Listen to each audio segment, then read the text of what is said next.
আমি শুভেন্দু অধিকারী 9 মে 2026 মুখ্যমন্ত্রী হিসাবে শপথ গ্রহণ করলেন প্রথম ভারতীয় জনতা পার্টির মুখ্যমন্ত্রী হিসাবে মাননীয় শ্রী শুভেন্দু অধিকারী। অদ্ভুত নিউমেরিক্যাল কম্বিনেশন দেখুন। 9 তারিখ শপথ গ্রহণ করলেন নবম মুখ্যমন্ত্রী। কততম বিধানসভার জন্য করলেন? 18তম বিধানসভার জন্য। শুভেন্দু অধিকারীর যে জন্মদিন সেটা হচ্ছে 15ই ডিসেম্বর।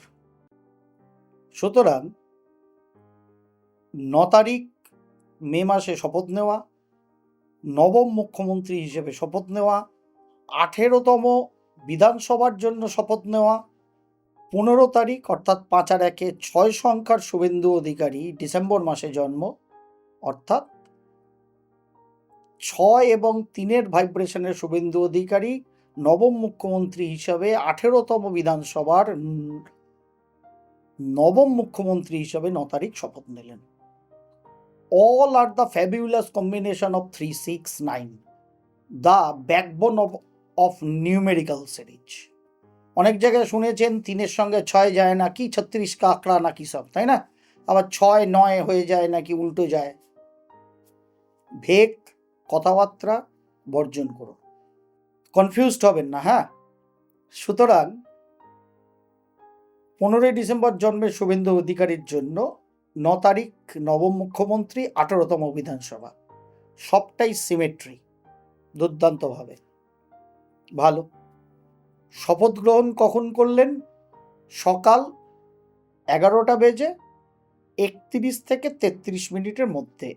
11টা 31 মিনিটে, কারণ আমি সেদিন ছিলাম আমার এক দিদির সহায়তায়, শুভানুধ্যায়ের সহায়তায় গিয়েছিলাম এটার জন্য। তার আবদারই ছিল ভালো করে টাইমটা দেখবেন কৌশিকদা, যাতে ছকটাকে প্রিসাইসলি করতে পারেন। আমি শুভেন্দু অধিকারী 11টা 31-এ বলা শুরু করেছিলেন, এবং যখন সই করছেন উনি মুখ্যমন্ত্রী হিসাবে তখন 11টা 33। টাইমটাকে মিডল ধরছি 11টা 32 টোটালটা, ঠিক আছে? সেখানে কর্কট লগ্ন এবং মেষ রাশির ছক, শ্রবণা নক্ষত্র। যদি আমরা পঞ্চাঙ্গকে হিসাব করি, বার হিসাবে শনিবার আমার মতে ভালো না, নেগেটিভ। শ্রবণা নক্ষত্র, সপ্তমী শুক্লা তিথি, মোটের ওপর ঠিকঠাক, কারণ শুক্লপক্ষ আছে, চন্দ্রমা বলি আছে, যার ফলে মোটের ওপর ঠিকঠাক। পায়া তাম্রপায়া, তাম্রপায়া থাকলে সাধারণভাবে লড়তে বেশি হয় সরকারকে।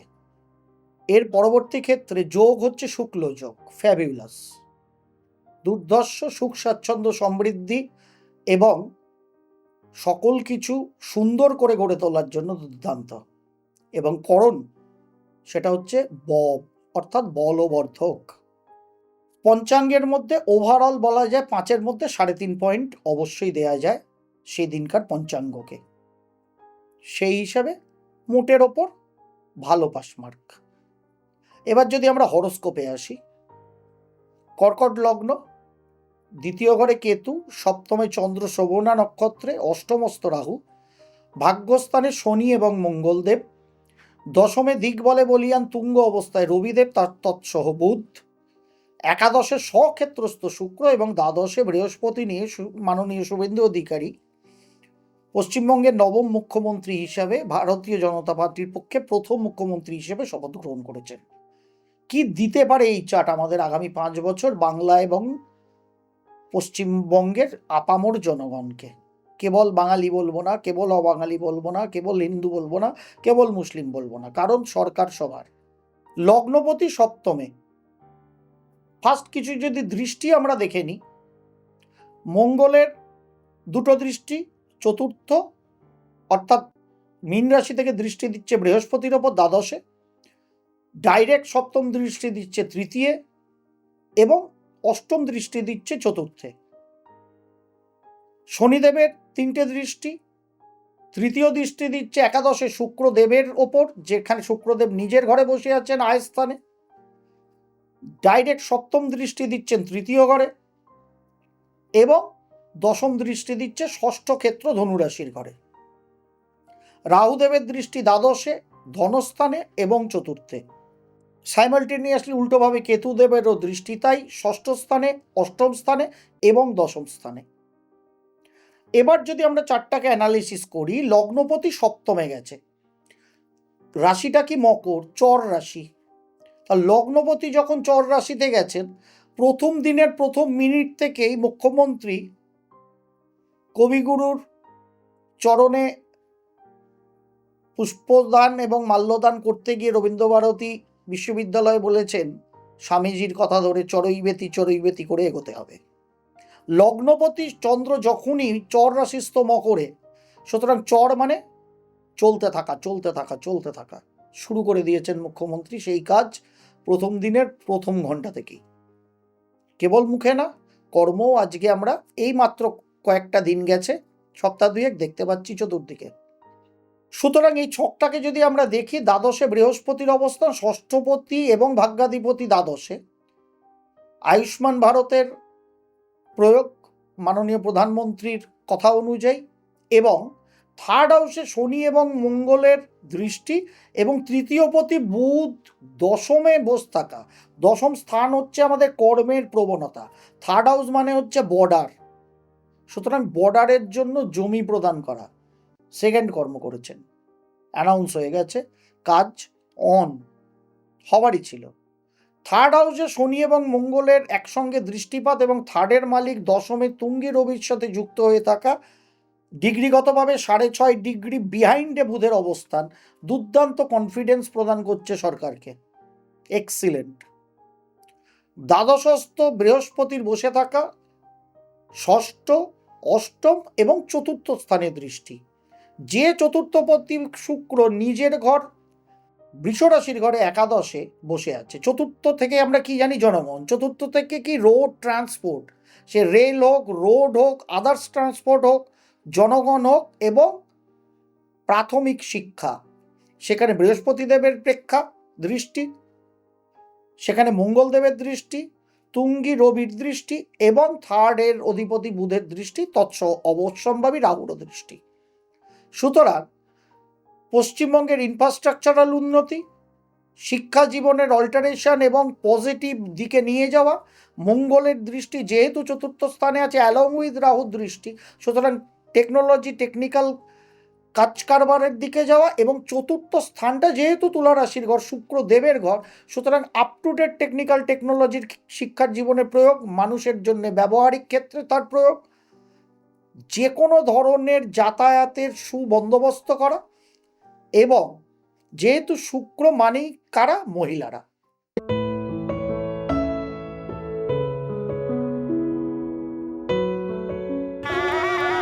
আপনারাও পেয়েছেন আপনাদের মনের মতন জীবনসঙ্গী শুধুমাত্র মাই সোলমেট ম্যাট্রিমনিতে। খুঁজে নিন তাকে যে বোঝে আপনাকে। আপনারাও আপনাদের পছন্দের জীবনসঙ্গী খুঁজে নিতে অবশ্যই লগ ইন করুন mysoulmate.co.in অথবা প্লে স্টোর থেকে ডাউনলোড করুন মাই সোলমেট ম্যাট্রিমোনিয়া। খুঁজে নিন তাকে যে বোঝে আপনাকে। মহিলাদের গ্রহ সেই শুক্রদেব বসেই আছেন একাদশে নিজের ঘরে, সুতরাং মহিলাদের জন্য বাসভাড়া বৃদ্ধি তো আগেই সংকল্পপত্রে বিজেপির ছিল, সেটা এসে অ্যানাউন্সও করে দিয়েছেন মুখ্যমন্ত্রী এবং পরিবহন মন্ত্রী। সুতরাং মহিলাদের বাড়লে বাড়লে এই জন্মছক থেকে আরও যেটা মনে হচ্ছে, মহিলাদের এডুকেশনে আরও কিছু বুস্ট ভবিষ্যতে এই সরকার করবে। দশমে দিক বলে বলিয়ান রবিদেব এবং সঙ্গে বুধ নেয়ার জন্য সরকারের কনফিডেন্স, সঠিকভাবে সরকার পরিচালনা, সঠিকভাবে যথাযথ প্রয়োগবিধি আইন কানুনের, সেটা সরকার সর্বদা দেখে চলবে। তার কারণ দশমের দিক বলে বলিয়ান রবি, এবং যথাযথভাবে তার প্রয়োগ কিন্তু করা হবে। এই জন্মছকে যে ক্ষেত্রে নেগেটিভিটি আছে সেটা হচ্ছে ধনস্থানে কেতুর অবস্থা, যদিও এই কেতু যেহেতু কর্কট লগ্নের ছক, কেতু মঙ্গলের শ্যাডো, আমরা জানি কেতু হচ্ছে কুজবৎ, সুতরাং দশমপতি হিসেবে মঙ্গলের শ্যাডো হিসেবে কেতু কর্মের জন্য যথেষ্ট ভালো। কিন্তু সরকারি এক্সচেকার, যেখানে প্রায় 8 লক্ষ কোটি টাকার দেনা নিয়ে এই সরকার তাদের যাত্রা শুরু করছে, সেখানে খুব একটা সেই 8 লক্ষ কোটিকে খুব একটা আগামী 5 বছরে খুব কমানো একটু অসম্ভব। কারণ দ্বিতীয় ঘরে কেতু অর্থনৈতিক মন্দার সৃষ্টি করে, সমস্যার সৃষ্টি করে। আর যেহেতু ভাগ্যাধিপতি বৃহস্পতি দ্বাদশে বসে আছে, দ্বাদশ ঘরটা হচ্ছে ব্যয়ের ঘর, দ্বাদশ ঘর হচ্ছে দান দক্ষিণার ঘর, যেখানে বৃহস্পতিদেব দুর্দান্ত অবস্থান নিয়ে আধ্যাত্মিকতা, সঠিক স্পিরিচুয়ালিজম, কারণ ভাগ্যস্থানে শনিদেবও আছে মঙ্গলের সাথে, এবং দ্বাদশে বৃহস্পতিদেব আছে।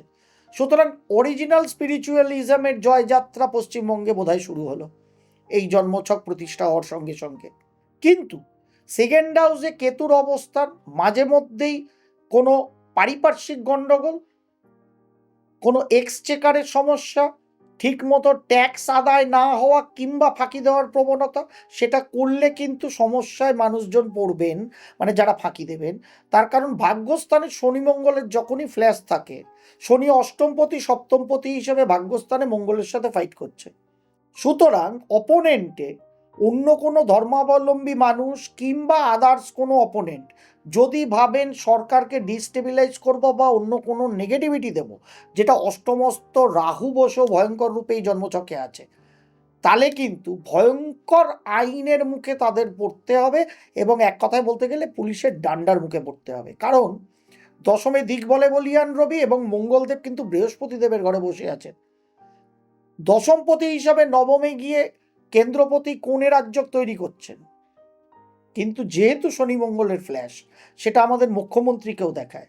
অষ্টম ঘরে যেহেতু এক কথায় বলা যায় চরম নেগেটিভ রাহুদেবের অবস্থান, সুতরাং আমাদের মাননীয় মুখ্যমন্ত্রীকেও চলাফেরা থেকে শুরু করে আদার্স কোনো নেগেটিভিটি, সেই সম্পর্কে যথেষ্ট অ্যাওয়্যার থাকা উচিত। এই জন্মছক আমাকে অন্তত সেটাই দেখাচ্ছে। সেই দিকে দৃষ্টি মুখ্যমন্ত্রীকে দিতে হবে, এবং মুখ্যমন্ত্রী পরিষদ বা তাদের যারা প্রোটেকশনে থাকেন সেই সমস্ত পুলিশ প্রশাসনকে কিন্তু প্রচণ্ড অ্যাওয়্যার হতে হবে।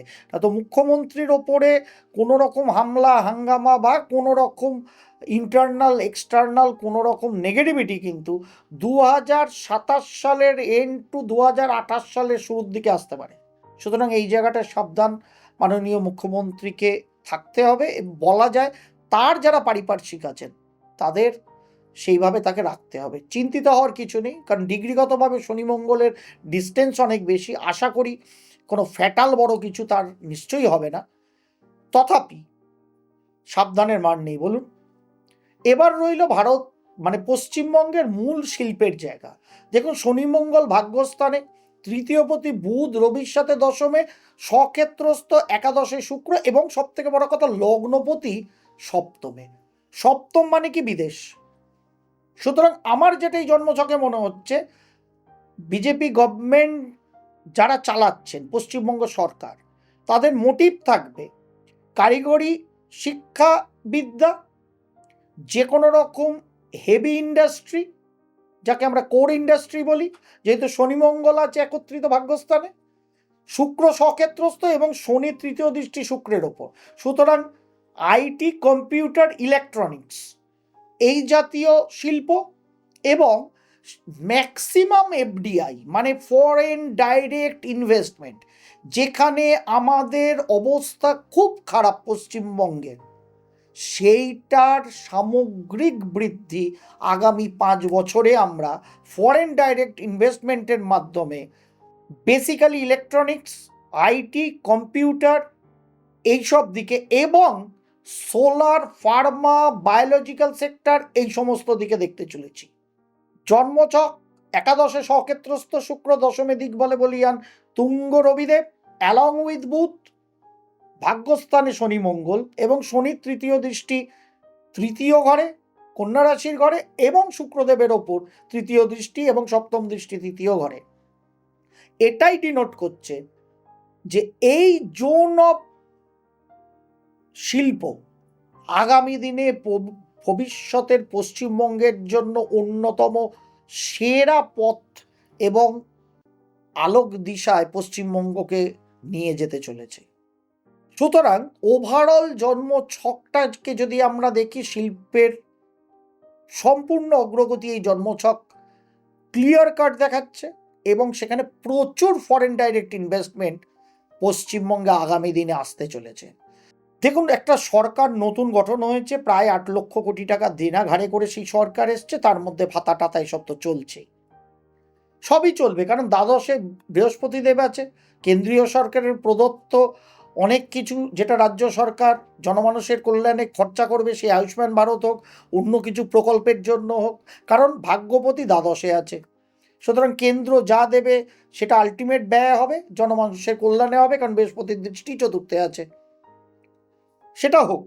কিন্তু 2026-এর 9 মে থেকে এই সরকারের আয়ু হচ্ছে 2031-এর 9 মে অবধি, তাই তো? সব থেকে প্রোগ্রেশন এই সরকারের হাত ধরে আপনার আমার মতো আপামর জনগণ দেখতে পাবো 2028 সাল, 2029 সাল। আবার রিপিট করছি, 2028, 2029, দ্য গোল্ডেন এরা অফ দিস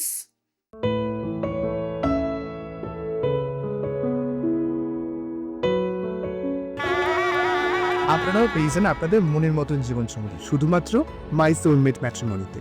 খুঁজে নিন তাকে যে বোঝে আপনাকে। আপনারাও আপনাদের পছন্দের জীবনসঙ্গী খুঁজে নিতে অবশ্যই লগ ইন করুন mysoulmate.co.in অথবা প্লে স্টোর থেকে ডাউনলোড করুন মাই সোলমেট ম্যাট্রিমনি অ্যাপ। খুঁজে নিন তাকে যে বোঝে আপনাকে।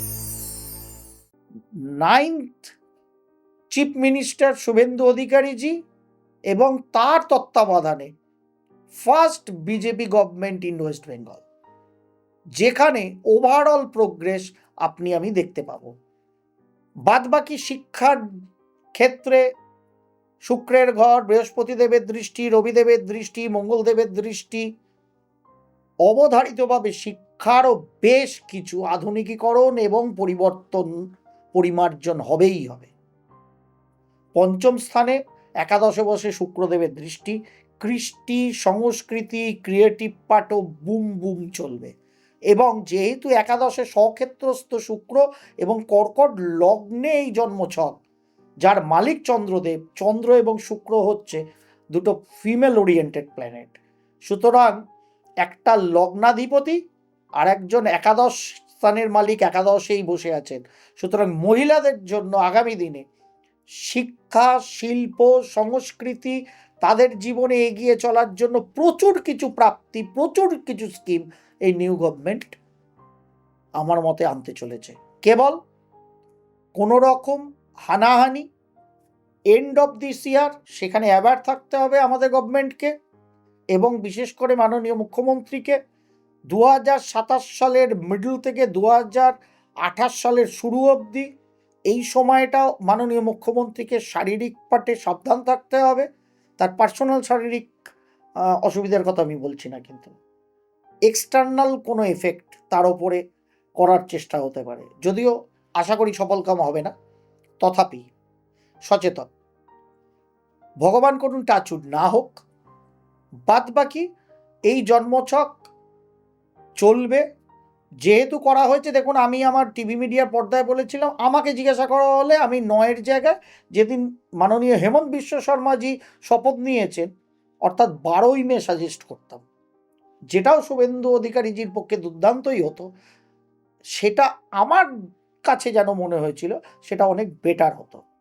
আমার সেই ক্লিপিংস যারা দেখেন আমার অনুষ্ঠান তারা CTVN-এ শুনেছেন। শপথ 9 মে অ্যানাউন্স হওয়ার পরে আমি বলেছিলাম, তার আগেই বলেছিলাম, ঠিক আছে, যা হয়েছে মন্দের থেকে অনেক ভালো হয়েছে। বেটারমেন্ট অবশ্যই এই জন্মছকে থাকবে, তবে সেকেন্ড হাউসে কেতু, অর্থনৈতিক মন্দা, কিছু নেগেটিভিটি পারিপার্শ্বিক থেকে, সেই জায়গায় এবার কিন্তু সরকারকে থাকতে হবে। আর অষ্টমে রাহু এবং ভাগ্যস্থানে মঙ্গলের সাথে শনির ফ্ল্যাশ, অহেতুক কিছু দাঙ্গা হাঙ্গামা কিংবা কিছু ধর্মীয় ক্ল্যাশেস লাগিয়ে দেওয়ার চেষ্টা কিন্তু, কিংবা বলা যায় সরকারকে ডিস্টেবিলাইজ, মূলত মুখ্যমন্ত্রীকে ডিস্টেবিলাইজ করার চেষ্টা হেতু হলেও হতে পারে। সেই জায়গায় নিশ্চয়ই সরকার বাহাদুর এবং নতুন মুখ্যমন্ত্রী নিজেকে সেফ রাখবেন এবং অবশ্যই এই ব্যাপারেও অ্যাওয়ার থাকবেন বলে আশা রাখি। তাদের ভালো হোক, তারা আপনার আমার সকলের মঙ্গল করুন। সেইভাবেই চড়ই বেতি করেই এই সরকার চলবে, কারণ লগ্নপতি চর রাশিস্থ সপ্তমে বসে আছে। সুতরাং কেবলমাত্র নেপাল, বাংলাদেশ, চীনে গিয়ে এর সীমা থামবে না, দূর দূর অনেক দূরে গিয়ে থামবে, এবং প্রচুর ফরেন ডাইরেক্ট ইনভেস্টমেন্ট আনার চেষ্টাই সরকার শিল্পক্ষেত্রে এবং অন্যান্য ইনফ্রাস্ট্রাকচারাল ক্ষেত্রে করবে। আগামী দিন প্রমাণ করবে আজকের সম্ভবী অ্যাস্ট্রয় করা কৌশিক ডি কাশ্যপের এই কথাগুলো কতটা ওই মেসি থেকে পিসি সব মেলার মতো কতটা মিল না। আপনারাই তার বিচারক, তখন বিচার করবেন। যদি ভালো লাগে একটা ছোট লাইক, ভালো না লাগলে অবশ্যই ডিসলাইক, পয়সা লাগে না কোনোটাতেই। সুচিন্তিত মতামত কমেন্ট বক্সে রাখবেন। যদি মনে হয় অন্য কোনো মানুষকে শেয়ার করব, অবশ্যই করবেন। আশা রাখি করবেন, প্রচুর পরিমাণে করবেন। নতুন এসে থাকলে সম্ভবী অ্যাস্ট্রোকে সাবস্ক্রাইব করবেন। আর দয়া করে ওই শ্রমিকবাবু কি বিরাট হতে পারবেন? অনেক মানুষ শুনলেন না বা দেখলেন না, এখন হয়তো শুনে ফেলেছেন অনেকে আরও তারপরে, তার কারণ নোটিফিকেশানটা অন করেননি বলে। নোটিফিকেশানটা অলে গিয়ে অন করে রাখবেন। দেখুন, আমার সময় একটু কম থাকে, কিন্তু যেটা দেওয়ার চেষ্টা করি আপনাদের, নিখাদ জল ছাড়া দুধ দেওয়ার চেষ্টা করি জ্যোতিষশাস্ত্র এবং সংখ্যাতত্ত্ববিদ হিসেবে। সেটাই চেষ্টা করলাম প্রত্যেকবারের মতো আজও। আশা করি অনুষ্ঠান আপনাদের ভালোই লাগলো। সকলে ভালো থাকুন, সকলকে ভালো রাখুন, কারণ সামনেই বৃহস্পতি দেবের আবার মিথুন রাশি থেকে কর্কট রাশিতে গমন। সুতরাং অনেক অনুষ্ঠান নিয়ে আপনাদের সামনে অতি শীঘ্র এমনিতেই ফিরে আসতে হবে। নিশ্চয়ই আসবো, অপেক্ষা করুন। প্রচুর মানুষকে শেয়ার করুন। ভালো থাকুন, ভালো রাখুন। প্রণাম, নমস্কার।